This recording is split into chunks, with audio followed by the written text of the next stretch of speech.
In this podcast episode, Darryl Cooper provides a comprehensive and deeply reflective discussion on several critical topics shaping modern global affairs and historical consciousness. The conversation spans the evolving nature of warfare, the deep-rooted cultural and spiritual dynamics in Spain and Europe, the ongoing Iran conflict as a pivotal moment in world history, and the complex interplay of Zionism and Islam in contemporary geopolitics.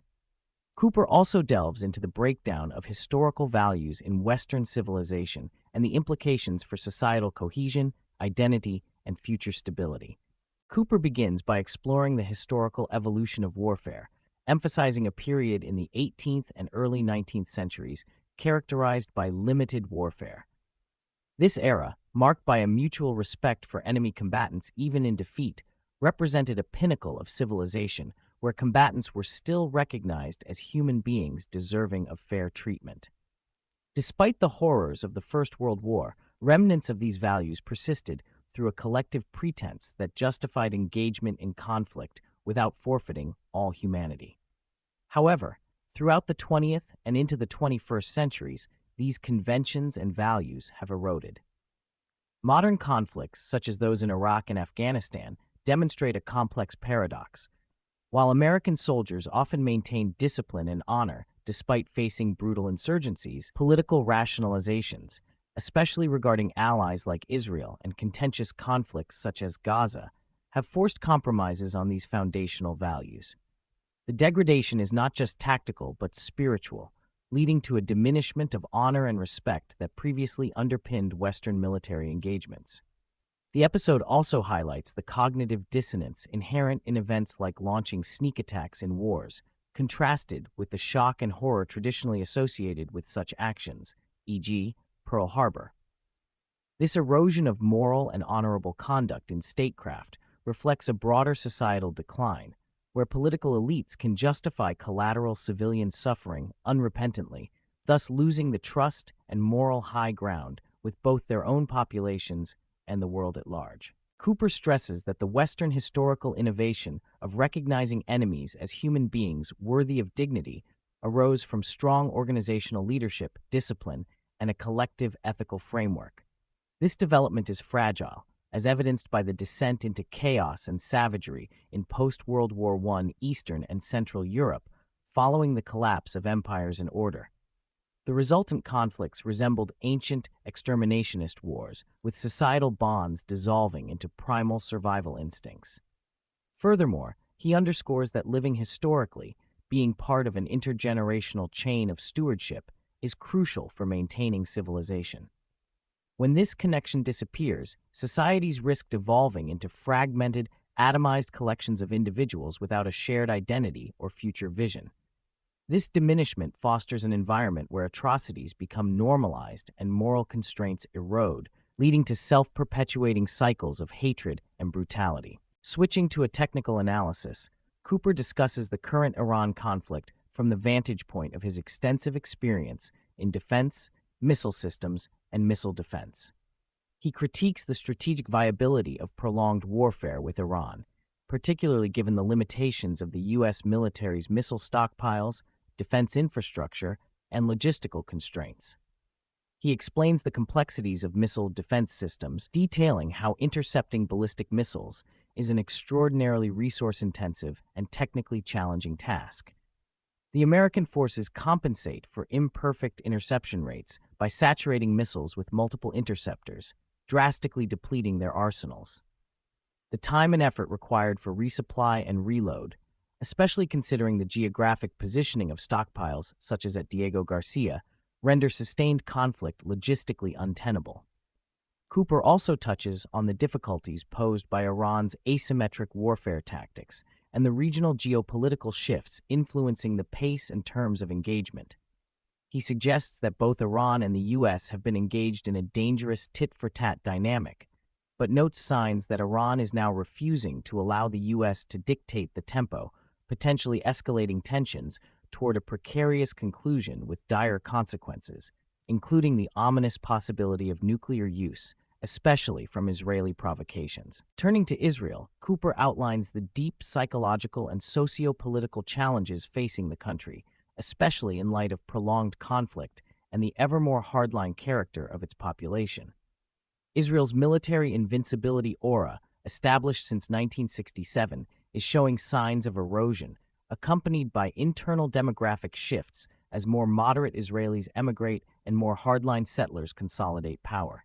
He highlights the corrosive effects of a national identity increasingly centered on collective trauma, the Holocaust specifically, as the primary constitutive element of Jewishness. This trauma-centered identity fosters a paradox where historical victimhood fuels persistent paranoia and hostility, hindering reconciliation or peaceful coexistence in the region. Cooper candidly describes how this mindset has manifested in extremist political movements within Israel, normalization of violence, and desensitization to civilian suffering, especially in Gaza. He draws uncomfortable parallels with historical atrocities, warning of the spiritual and moral cost to Israeli society itself, and cautioning that their survival project risks turning them into monsters defined by hatred, paranoia, and self-destruction. The conversation moves toward how societies remember historical events and the myths they construct around them. Cooper critiques the dominant World War II narrative, acknowledging its role in fostering post-war moral progress, but arguing that its contemporary iterations often serve to stifle genuine dialogue, promote political agendas, and perpetuate national and ethnic victimhood as unassailable dogma. He discusses how these myths can function both as cohesive social forces and as instruments of control, enabling certain groups to suppress others and manipulate historical legacy to justify present-day policies. This is especially evident in the ways European and American societies have been reshaped by post-war policies, internal migrations, and deliberate social engineering aimed at breaking down historic ethnic and religious communities to create more manageable, homogeneous masses. The dilution of community and the atomization of society undermine the collective identity that once allowed organic, living communities to thrive, leaving populations isolated and vulnerable to propaganda and manipulation. Cooper addresses the contemporary weaponization of mass migration, focusing on the recent influx of migrants from Morocco into Spain. Contrary to mainstream narratives portraying migrations as organic or purely economic phenomena, he details how political and strategic actors, including Israeli and American governments, have employed migration as a geopolitical tool to destabilize governments perceived as oppositional, particularly those critical of Israeli policies. Spain, with its long history as a battleground of civilizations and an enduringly historic people, has become an arena for these larger conflicts.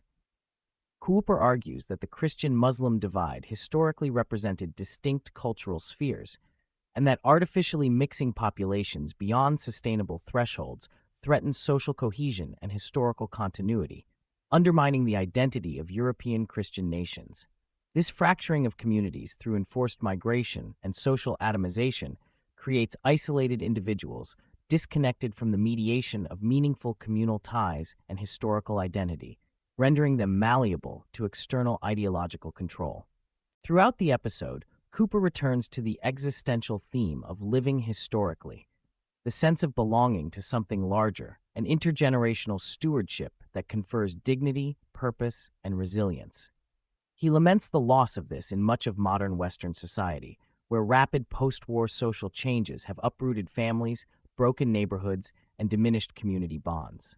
This loss leads to shrinking time horizons where individuals focus narrowly on immediate survival or personal gratification, resembling animalistic existence more than human flourishing. Societies thus become more fragile, vulnerable to manipulation, and prone to degenerative social outcomes. Cooper identifies the deliberate dismantling of traditional family and community structures and the fostering of isolation as central to the power dynamics shaping modern Western countries.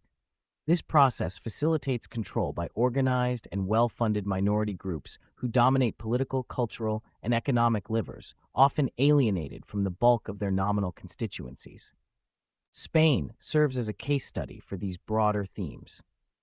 Cooper praises the resilience of Spanish cultural and historical consciousness, embodied in long-term projects like the completion of the Sagrada Familia Cathedral in Barcelona, symbolizing a people living beyond immediate lifetimes. The Spanish Civil War exemplifies the powerful ideological and spiritual struggles underpinning the region's identity, involving extreme anti-Christian violence and deep societal ruptures. Cooper compares the fervor of historical foreign brigades supporting the Republican side to other ideological crusades rooted in a broader campaign against traditional religious and cultural structures. Spain remains one of the last vestiges of European peoples still possessing a substantial sense of historic continuity. This makes it a target for forces intent on breaking down such power centers, whether political factions in Spain or global actors invested in the dilution and atomization of historic cultures. Expanding on the theme of national identity, Cooper discusses how newly independent or re-emerging nations often embody a form of nationalism fueled by historical trauma, paranoia, and existential threat. These dynamics, evident in Ukraine and Eastern Europe, mirror historical patterns seen in France, Spain, and Russia. He recounts how nationalist projects can paradoxically serve external agendas, citing the example of the Ukrainian government's policies that suppressed the largest Christian denomination and imprisoned priests, reflecting an ideological continuity with previous revolutionary campaigns that sought to uproot traditional cultures and faiths. This form of nationalism is deeply conflicted and complex, involving both the assertion of cultural self-determination and subservience to broader geopolitical designs. It tends to generate cycles of violence and internal contradiction that are difficult to resolve and harmful over the long term. In closing, Cooper emphasizes the limitations of political engagement at the national level to address these profound cultural and spiritual crises. Instead, he advocates a grassroots approach focused on restoring family, community, and local bonds, the concentric circles nurturing each other to create a legitimate and robust social fabric. He highlights the rapid unraveling of such structures in recent decades and the imperative for individuals to cultivate meaningful connections and a sense of belonging to build resilience against the broader forces of fragmentation. This personal investment lays the foundation for greater societal restoration and the eventual possibility of addressing larger systemic issues. The conversation ultimately returns to the concept that living historically, which entails stewardship of culture, community, and identity beyond one's lifetime, is both a form of resistance and a beacon of hope. Those remnants of society who maintain this continuity offer an alternative to the prevailing ethos of atomization and nihilism. Cooper underscores that while much of the modern world has fragmented into disconnected masses, the persistence of historically conscious peoples and cultures, Spain being a prime example, provides the foundation upon which future recovery and meaningful cultural revival depend. This historical consciousness is essential to resisting both external manipulations and internal decay.